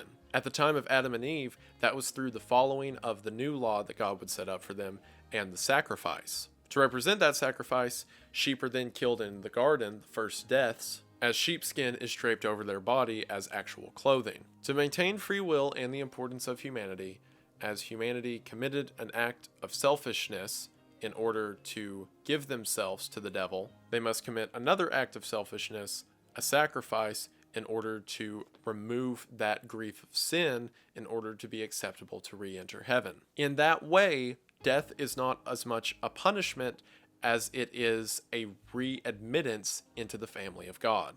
This is something that would be talked a lot throughout the entire Bible, of the idea that death has no staying power or sting, because if someone believes and follows God, it's a return to what we were always meant to be. In the meantime, while this is happening, remember how sin and death were building a chaos bridge to Earth? Well, they've been doing that through the entire story, and at this point they're almost there. As that's also happening, we see that Satan has now made his way back to Pandemonium. He comes there proud to this cheering crowd and says that he now embraces the name of Satan. See, up until this point in the story, while the narrative called him Satan, he did not have a name, because as mentioned in the beginning, the angels that fell from heaven had their names removed. So Satan says that he's taking on the name Satan as it means adversary. And now, since he's had this victory against God's creation of man, he will forever be the adversary against God. This is intercut with sin and death making their way to earth and immediately beginning to pollute everything. Sin's children, the Cerberus things, which are creatures like greed and discord, go about and cause everything to start fighting each other. The animals begin to fight each other.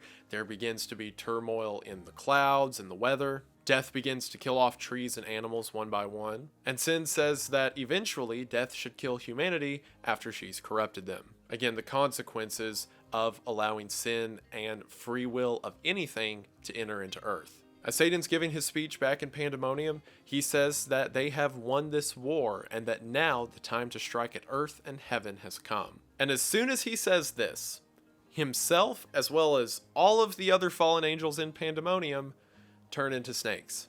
They all crawl around on the ground as these starving serpents, and it says they're so hungry. And at the same time, trees shoot up around hell that have the fruit from the tree of knowledge. But anytime that the snakes try to eat it, it turns to ash, so they're just miserable. And then after, I guess, a few days of this, they turn back into their normal forms, but it says that every year that just randomly happens. And while they will continue to spread their influence and tempt man for the generations to come, their transforming into the form that originally destroyed man is a constant reminder of their place, and how they will never be powerful enough to outright destroy earth or God, as it's been foretold that earth and heaven will one day be joined. But again, humanity has free will and can choose to follow the will of Satan if they wish. But that doesn't mean Satan gets free reign to kill and destroy whatever he wants. And that's the last that we see of Satan in the story. His character ends in this kind of place of limbo, where he must continuously fight and toil against God, knowing that he can never get all the way. So then the story then finishes out on Adam and Eve. Adam looks at the world and the destruction around him and wishes that he were dead. As Adam is crying, Eve begins to try to comfort him, and he immediately snaps back and blames her for all of it. And then there's this really sad scene where Eve breaks down and begins crying and begs for Adam's forgiveness, saying that whatever happens, death or otherwise, please don't leave me. And whenever she says that, Adam relents for a moment and recognizes these new emotions that are coming over him are powerful and he has to keep them in check. Adam says that where they are at now cannot be undone. So the best course of action they have is to just love each other as much as they can in spite of themselves. Eve then says, "Let us seek death, or he not found, supply with our own hands his office on ourselves." Eve fears that her children will be subject to the same curse that she currently has. So she says, what if we just end it all? Which, in all of my years of philosophizing and considering creation in the biblical story, I never considered that. What would have happened if after the fall, humanity just stopped right there? Would there have been another similar effect? Would the entire experiment just be ended altogether? While in Eve it seems momentary, to us it would be literally the most monumental event ever that we would never be aware of because we wouldn't exist. Adam warns of this train of thought because he says this is the despair that led Satan to where he is now. And as these creatures who constantly have to battle sin, they cannot give themselves up to despair. Furthermore, he tells Eve to think of the prophecy that God gave them, that one day the Son of God would come, this Jesus, to fatally bruise the serpent's head. So if that's ever to take place, then they have to carry on so that the generations after them can take out Satan forever. He continues and says, perhaps we can live with these punishments, and this time on earth will be a trial, as afterwards we can return to the divinity we once knew. So the two return to the area where they first talked to God and bow on their face and ask for forgiveness. It's then in heaven that the Son of God directly talks to God and makes intercession for man. And it's here at this moment, recognizing humanity's forgiveness, that the Son of God solidifies that one day he will go to earth, he will be made as a man, and by humanity's own actions he will be killed. but it will be the final sacrifice. And from that, a direct line will be made from earth to heaven that all can enter in. Because seeing humanity's regret and hope in spite of their despair means that through God, they have potential to rejoin him at his side. Now, that being said, they are corrupt creatures who will inevitably corrupt and sin more, and because of that, they must leave the garden. But in order to give them faith, and this is one of the primary turns from the biblical account to Milton's account, God tells Michael, the leader of heaven's army, to go and remove them from the garden, but to make sure they have hope as he does. So Michael comes to them and says that they have to leave. It also says that whenever Michael appears, he is fierce and full of glory in his full form, and they can barely look at it. Again, humanity no longer has divinity, so they view these divine creatures as these terrifying monoliths of power, rather than companions they once knew. Eve begins to cry at hearing this, and Adam holds her and says that it will be okay because she's still his holy mother. There's this concept in some realms of Christianity. It's something known as the fortune fall. And it's the idea that the fall was actually a good thing because it caused people... I don't know why that got me so much, Adam's love for her, even in spite of sin. I guess that's the love we know currently, right? Love in spite of sin. But the fortune fall is this whole concept that the fall was a good thing because it allows good to rise up in spite of it. Or like all of these great heroes of the Bible would never have existed if they didn't have to stand up against sin. And while I don't agree with that for multiple reasons, primarily I don't think, good people is a worthy trade-off for, death and murder and, not perfection. But that being said, there is a beauty to, after everything, after recognizing sin for the first time and all of the horrors that are going to befall humanity, that Adam still looks at Eve and calls her the Holy Mother. There's something about Eve throughout the story, how she's mentioned as being like this destination of perfection. Even the angels bow at her respect. It's such a romantic picture of reverence. And then even after she fell, and then Adam fell after her, and still in this lowest state, he looks at her, and she's still the mother. Michael reaffirms this by saying that the most important thing that they have on earth is the unity between themselves. And that whatever happens going forward,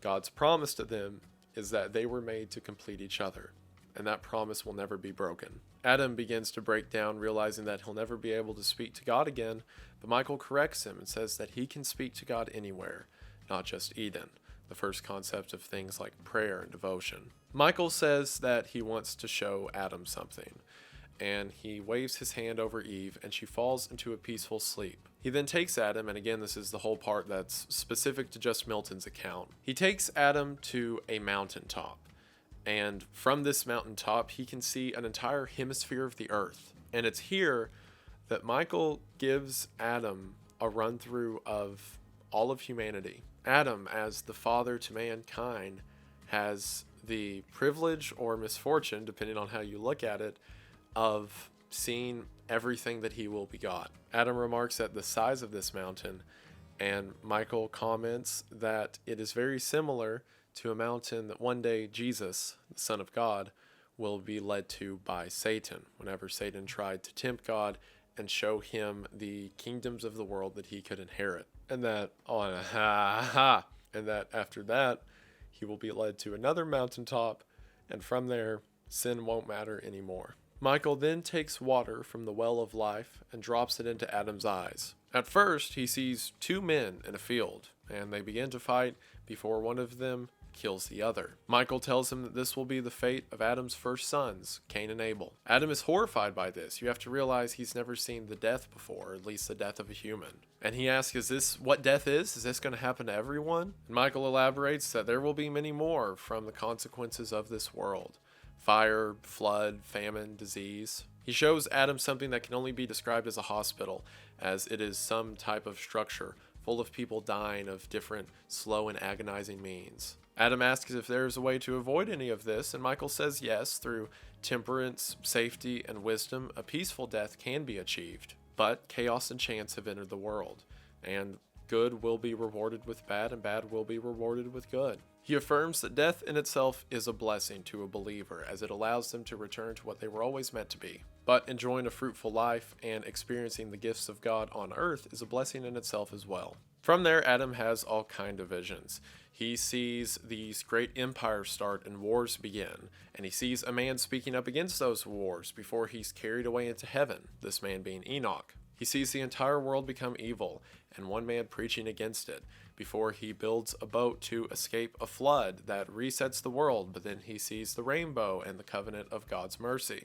This is a lot for Adam, as you could imagine, over the course of a couple minutes, seeing from his children all the way to the flood. So Michael says, I'll just tell you the rest. He speaks of how Noah will be righteous, but generations later, a ruler named Nimrod will try to build a tower to conquest heaven. And from that Tower of Babel, the languages will be separated and humanity will begin to spread across the earth. A lot of the evil that's described comes from the spirit of conquest, with the idea that the reason Nimrod built the Tower of Babel was, we've conquested everything down here, let's go that way. Adam, who again, this is all new information to him, asks Michael how one can wish to rule others if it's so awful. And while Michael remarks that it is true some are ruled over by other people, and it is definitely wrong to rule over other people, several people are ruled over by their own desire and sin. Michael describes sin as this taskmaster who buckles people down and makes them chase their whims and desires, never accomplishing or bettering the world throughout their life. He then speaks of the lineage of Abraham and how Moses will one day come to take Abraham's people out of Egypt, and they will go to a land that was promised to him in Canaan. He speaks of the lineages from Joshua through the Judges to King David, and how eventually the lineage of righteousness will come to a woman by the name of Mary and her son Jesus. Adam is excited to hear this. He says, that Jesus, that's the guy who's supposed to fight Satan. Tell me of his great battle. And Michael says that there won't be a battle. And instead of coming with the glory and fury of an army in order to make humanity bend to his will, then instead, Jesus will step down lower than man, and that he will allow himself to be beaten, hurt, and murdered by them so that he can take on the depth of humanity in the ultimate and final sacrifice of love. With one act of envy and pride, humanity was condemned, and then with another act, as Jesus becoming man, one man through an act of love and humility will save humanity eternal. And throughout all of it, the choice never left. The free will, the beauty of humanity was always there. No matter how corrupted or torn apart it was, it's always there, and that choice has always been open. I know it's very cheesy and weird to cry in YouTube videos, and I hate doing it. Every time I see another YouTuber doing it, I'm like, oh, that's cringe, and then I do it, and I'm like, oh, that's cringe. But it's real to me. It's just a lot to look at these stories. I was the same way with Divine Comedy. I remember when I started reading Paradise Lost, I was like, this is a bad idea. It's gonna get me in the end. And the whole story, I was like, and then the part with Adam calling Eve mother, I'm like, I've almost got me. But then this final scene comes with Michael explaining the sin debt to Adam and how it will all be made okay in the end. And to view this, the beginning of humanity, and have Michael explain where it goes, and just, like I said, it's real. It means a lot. Anyway, he continues and says that one day Judgment Day will come, and hell will be forever destroyed, and earth and heaven will be joined as one. And that, as a matter of fact, this new earth, which Adam and Eve will have access to one day, will be far better than paradise itself. Adam ponders these things and says, well, naturally, if several follow God, then several are going to follow Satan as well. So what happens to the followers of God who are persecuted by Satan? Again, Michael says it's a realm of free will and choice, and that persecution will come but that the believers will have the Holy Spirit and God with them to endure this persecution. Michael goes on to say, as a matter of fact, there will be several who do evil and are followers of Satan who appear as wolves inside of churches and religious groups, saying that not even all who tout the flag of Christ actually follow him. Adam thinks on these things and says that within himself he contains hope, and that is its own form of paradise. Specifically, he says he carries paradise with him wherever he goes. I love this so much because earlier in the story, when Satan steps into the Garden of Eden and he realizes he doesn't feel better, it's because he carries hell with him. That despair, that hatred, he's always full of it. And that's the reason that he's not going to ask for forgiveness, because he's too bitter. He doesn't want it. And then on the flip side, you have Adam, who has left the garden, but he carries hope with him, and that's his paradise. And the difference is just pure bitter hatred and envy is counteracted by beings that are us, that yes, while we know all those things and why we can experience and give ourselves away to them, we also have hope, that peace of the garden, that peace of paradise still inside of us. And that's what separates us from the despair of hell. Just as Satan carries hell, we carry Eden. As they come back down off the mountain, Adam comes to Eve, who's waiting on him. Eve's excited to tell him that she has had these dreams of what humanity will be. But at the end of it all, there is a beautiful shepherd, as she refers to it, a Messiah, who makes all of the suffering and travesty worthwhile. And with agony of leaving Eden, but with confidence and hope for the future, the two step out of the garden. Michael leads them out as a cherub waits guard at the gate. Again, this is mentioned in Genesis. And the story ends with these lines. They looking back, all the eastern side beheld of paradise. So late their happy seat waved over by that flaming brand. The gate, with dreadful faces thronged and fiery arms. Some natural tears they dropped, but wiped them soon. The world was all before them, where to choose their place of rest, and Providence their guide. They, hand in hand, with wandering steps and slow, through Eden took their solitary way. And with that, the story ends. But John Milton has painted this picture of, yes, the tragedy and the downfall of the garden. And I skipped over, a lot of the beauty and the poetry, but hopefully from the sections I did read, you can see that the magnitude of what was being decided is hard to even describe.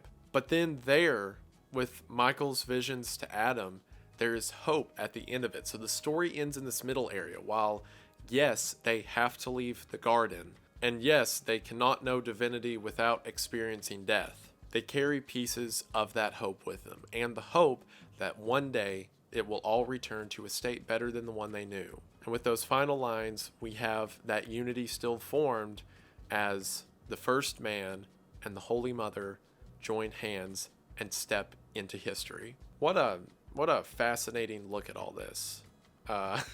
Again, it's not like, obviously, I believe to be 100% true or accurate, but it doesn't have to be. There are nuggets of beauty and truth that can be found almost anywhere. Milton never claimed this to be some new revelation or new religion from God. It is a picture, a portrait of our history of humanity and the hope we have for the future. Which is why it's a shame to me that most people think of Paradise Lost as the E-Boy Satan story. Which, no joke, if you hear people talk about it, they're like, oh yeah, that's the one where they made him like a sympathetic character. And if by sympathetic you mean they took him from being just like a goat head demonic depiction into a creature with beliefs and ideas, then sure. But the number of people I see who read this story and are like, was Satan the good guy?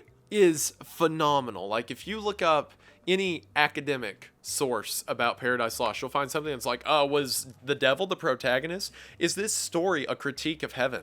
To the degree that whenever I finished reading it and then was reading these articles, I'm like, did I miss something? And I go back and I read parts of it and I'm like, no, everyone's stupid. Got it. Because everyone looks at Satan's arguments whenever he's like, what if we were equal to God? What if we had the power of God? Oh, what if tyranny is heaven, better to reign in hell, blah, blah, blah. And they're all like, this guy raises some good points, which I don't know if we read the same story, but Satan invented, death as well as the word bad. Like, bad may have been a concept, but it didn't exist yet. And all the analysis for this story are like, oh, well, maybe he was rebelling against tyranny. I mean, to be forced into subjugation, and by subjugation I mean existence. What a horrific state to be in. Like, I don't know if you knew this, but Satan was lying the entire time. In the flashback, we're shown that he directly despised the Son of God and was jealous of him, and everything he did was just motive for that. He didn't look at the socio-economic factors of heaven and decide that there needs to be change. He felt envy, and he convinced others to follow that envy. And even if there was, like, some problem, which there wasn't, but even if you feel like there was some problem, is inventing bad justification for that? Like, oh, this archangel, he definitely deserved to be by God's side. That's why it's justified that he made death. Like, I'm sorry, did the snake write this? I know if, like, you're not familiar with this story, that's a weird tangent to go on, but I'm telling you, every analysis of this story is like, wow, it's so wild that a Protestant leader from the 1600s made Satan the good guy. Which, yeah, if you have a second grade reading level, I can only imagine the person who feels that way. And if that's anyone watching, I only apologize a little bit. You're still getting roasted. I can only imagine the person reading the story, and they're just fully wanting to be invested in Satan, so whatever his excuse is, they go along with. Like, they read about him talking to the angels and being like, we can be as powerful as God, and they're like, that's a good point. And then whenever he's like, we should destroy humanity because that's worth it, they're like, wow, what a great point. And then by the end of the story, whenever Satan's just like, well, if I can't have Eden, no one can. I just imagine them like, yeah, same here, man, up top. Isn't the essence of sin cool? Anyway, that's a weird rant to go on. I just thought I was crazy, had to reread parts of the story, and no, I'm the only one who's sane, and you all are crazy. As with most of my videos, I am the one who is definitely not insane, and I'm well aware of everything that's going on and capable of myself, and that's why you'll see several more conspiracy and rabbit hole videos in the future, because I am well adjusted. And hopefully you enjoyed this well adjusted content. I know I enjoyed making it, and I just want to say thank you for watching. I've always been interested in this story, just the concept, the Garden of Eden from Satan's perspective. It always interests me. And I think it was, I don't want to say divine, that's a little too much. I think it was beautiful. And I love a lot of the imagery and the ideas presented. And again, I don't think of it as like, Bible or anything. I would never like preach from it. But that doesn't mean I can't glean wisdom from it. And I think there was a lot of wisdom that went into it. And I love this story, and hopefully you did too. I don't know how it ranks compared to Divine Comedy. It's a different kind of setup, right? Because Divine Comedy is more so like a classical epic, like a character going through and observing this world around him, whereas this one's more of a straightforward narrative. And I like both for different reasons. There was a lot, like, I condensed this down. I know, looking at the timestamp, you don't think I condense this down, but I condensed this down a lot. There are a ton of long monologues and dialogue scenes. But I still enjoyed it. I thought it was great, and obviously you saw at the end how it affected me.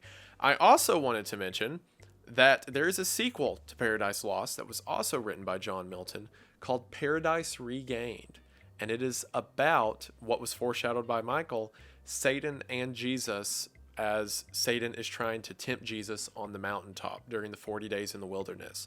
So John Milton, with a very similar writing style, and I imagine the same characters beyond just being called the same things. Like, I imagine it's the same Satan from Paradise Lost, about him trying to tempt Jesus whenever Jesus was a human on earth. I think that would be fascinating. So we'll see how this video does. We'll see if you all enjoy it. Hopefully you do. I definitely enjoyed making it. And if you all want to see Paradise Regained, let me know, and I will take a look at it. I love these biblical fan fictions, as established. But I love this story. It was great. I understand why it's a classic. It definitely deserves its place. The artwork's incredible, and I loved every aspect of it. So, thank you all for watching. Again, check out the Kickstarter. that is continuing to go. Hopefully we can get it closed up here. We've got 2 weeks left on it at the time of recording. So hopefully we can get that finished. You all can get your rewards, and we'll be able to make some cool stuff. But for now, I just want to say thank you for watching. I hope that you enjoyed, and I will see you in the next one. Bye!